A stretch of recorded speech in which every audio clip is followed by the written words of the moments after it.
Welcome to Tricked Out. I'm Andrew Totolis. On this show, we take some of the most popular modifications in the sport compact world and show you what it takes to do it yourself.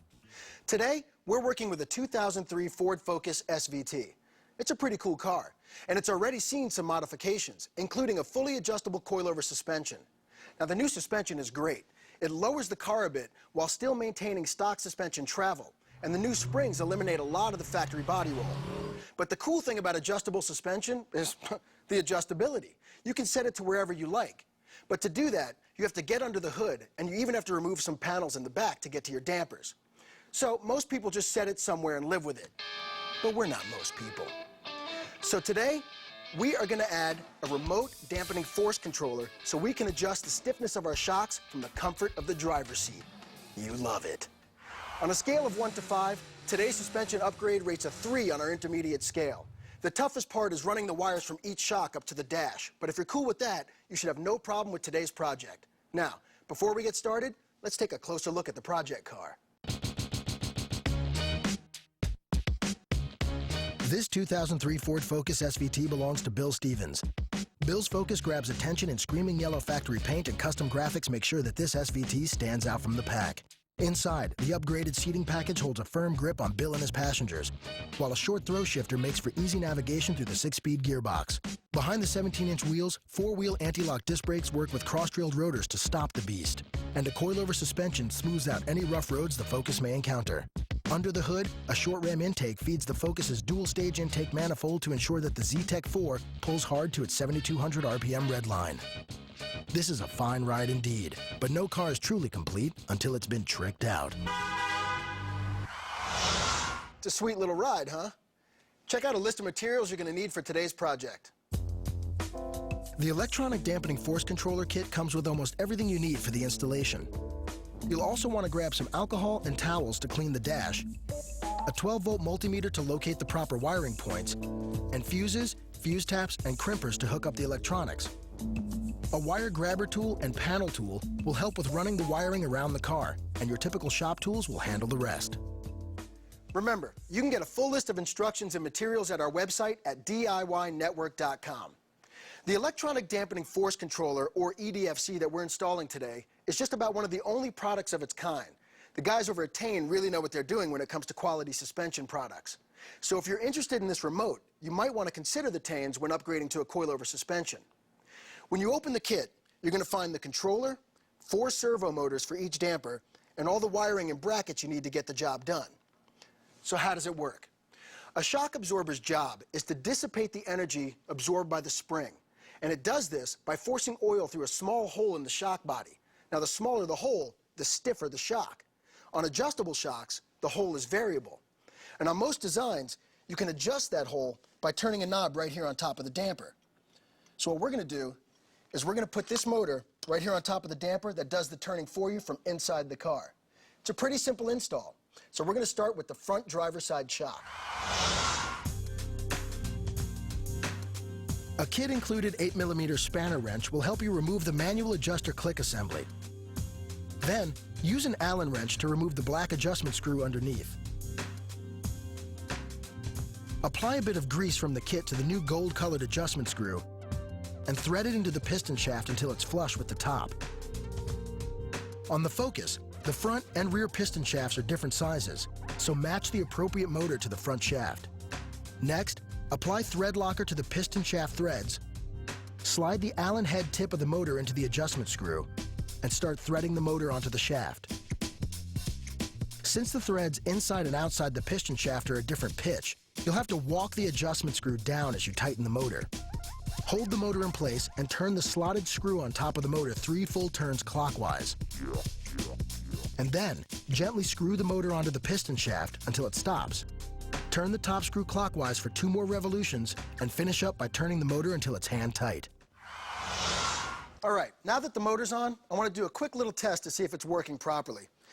This screw in the middle of the motor acts just like our old adjuster knob did, so I'm going to turn it to make sure it moves freely and it's not stuck. All right, looks good. Going to pop this dust cover on it, and we are good to go. Now, these motors sit a little bit higher than our old adjuster knobs did, so it might not work on every car. So do your research and make sure that you have enough clearance between your motor and your hood, especially if you're running an aftermarket hood. Now the passenger side goes on exactly the same way. There's nothing to it. I'm going to get on that, and we'll see you guys after the break. Up next, the rear motors go on and tricked out. Today, we're upgrading the suspension of a Ford Focus SVT by adding remote dampening control. I've already shown you how to install the servo motors onto the front shocks, and now it's time to hit the back. The rear install is pretty much the same as the front. The only difference is there's a few trim panel pieces back there that you have to remove to get to your dampers. Yet another reason to add remote control. Let's get to it. Pull the panels loose from each side of the cargo compartment to access the adjusters on top of the damper shafts. In the Focus, you'll also have to pop out the cargo light from the driver's side to get the panel out of the way. Once you get to the struts, the procedure is the same as the fronts. Remove the manual adjustment knob, replace the inner screw, and secure the motor to the piston shaft. Repeat for the other side, and you're ready to start the wiring. All right, so that does it for the rear motors. I'm going to leave these trim panels off in the back here because I still have to run wire from back here to the front of the car. But before I do that, I'm going to install the control unit under the dash. The control unit is just like every other electronic doodad. You want to mount it away from extreme conditions like heat or moisture, so don't stick it in a heating vent or your tricked-out fish tank. So I'm going to put it right here under the dash, where it's nice and safe, plus easy access.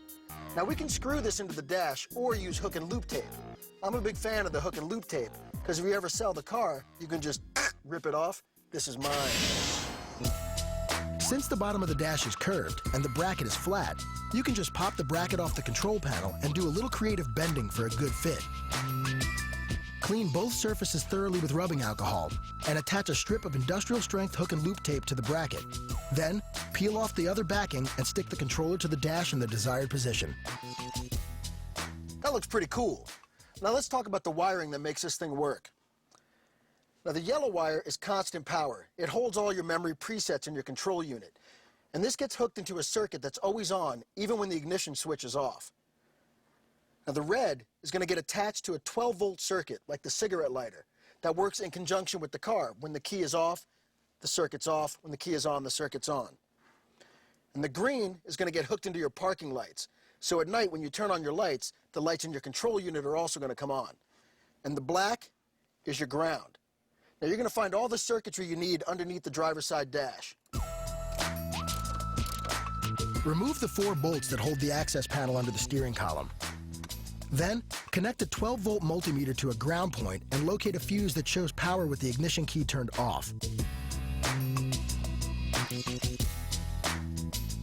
Attach the yellow wire to a quality fuse tap, being sure to crimp the connection securely.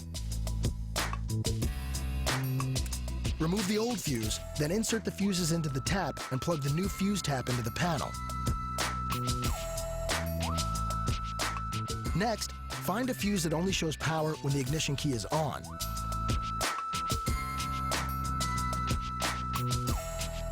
Then, attach a fuse tap to the red lead from the controller harness and install that into the panel as well. For the last tap, the parking light fuse is usually a good match for the illumination lead. If it's not labeled, you can find it by turning the parking lights on and off. To complete the power harness connections, find a good ground screw and attach the black wire to it using the eyelet terminal on the end.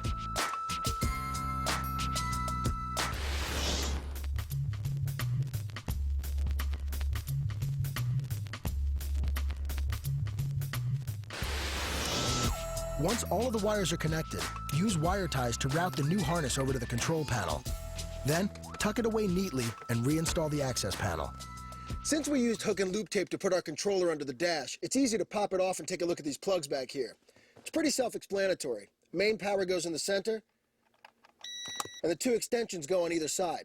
So while I'm here, I'm going to go ahead and plug in the extensions and then run them to the area behind the glove compartment so it can meet up with our dampers later. Remove the 3 bolts from under the glove compartment and work it free.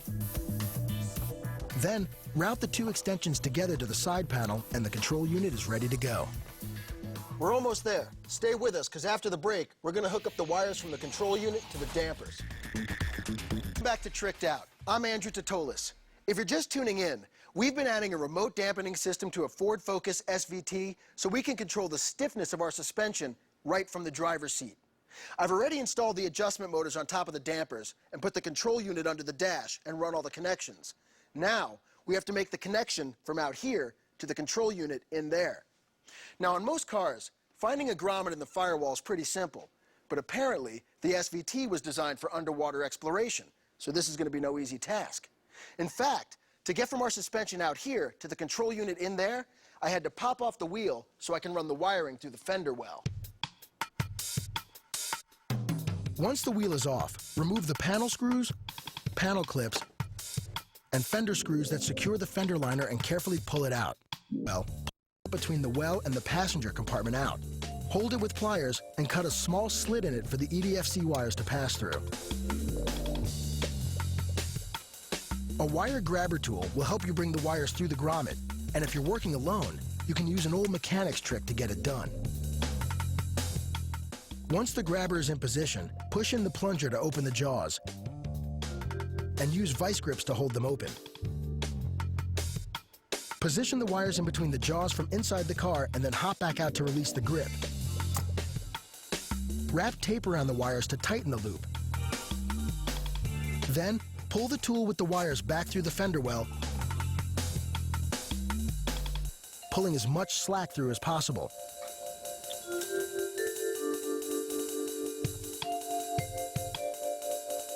Feed the wires through the grommet one at a time and reinsert the grommet into the fender well. Next, push the wiring from the fender well into the engine compartment. Then, hook up the passenger side motor and route the driver's side control cable along the firewall to the other side and plug it in.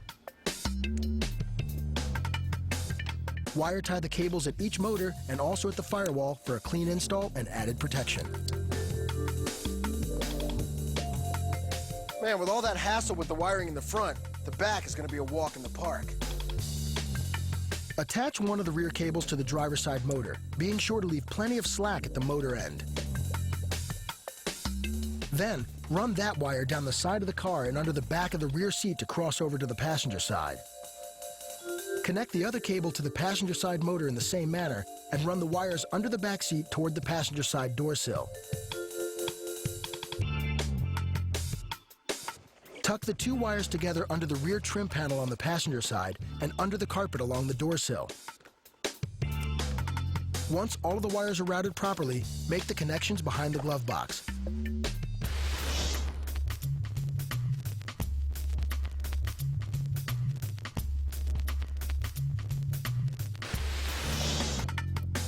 The plugs are different for the front and rear motors, so you'll be sure to make the right connections. Once everything is connected, use wire ties to straighten out the mess and reinstall the trim panels to complete the project.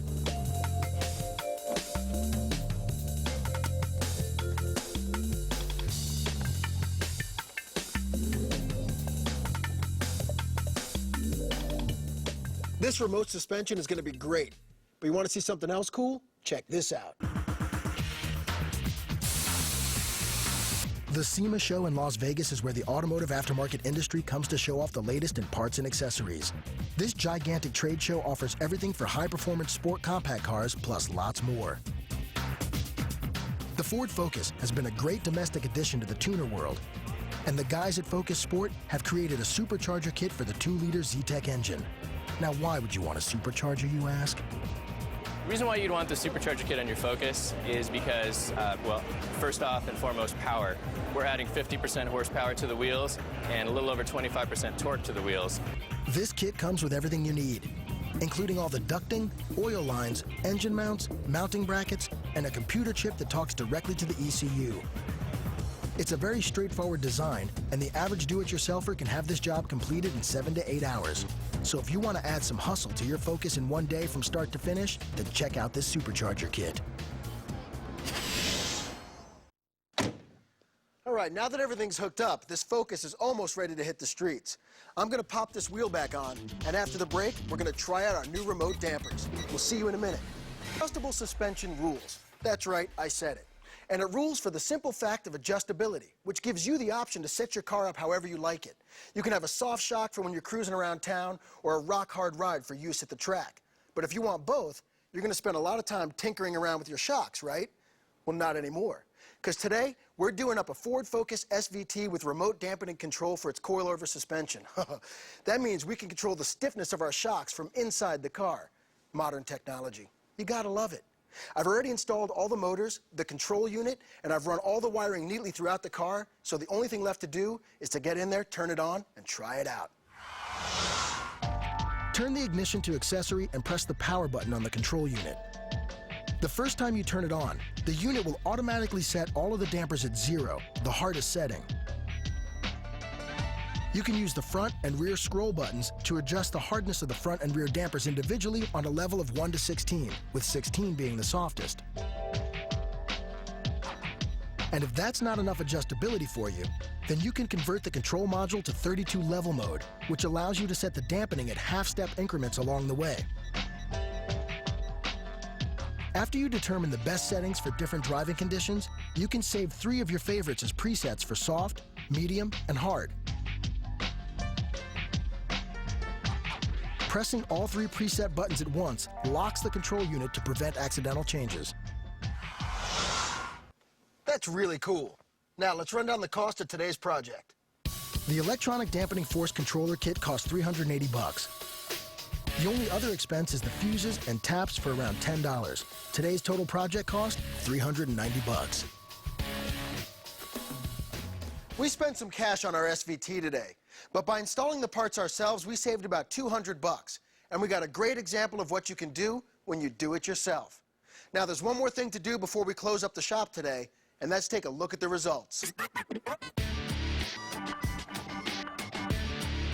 Before our mods, this Focus was a cool ride, but adjusting the upgraded suspension took way too much effort for daily tinkering. With a little effort, we installed a remote dampening force controller, and now the suspension can be ready for anything at the push of a few buttons.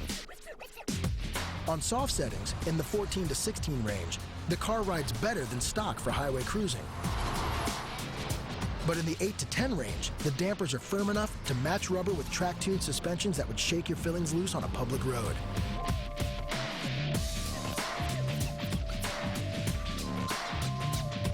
Making changes between runs is easier, too.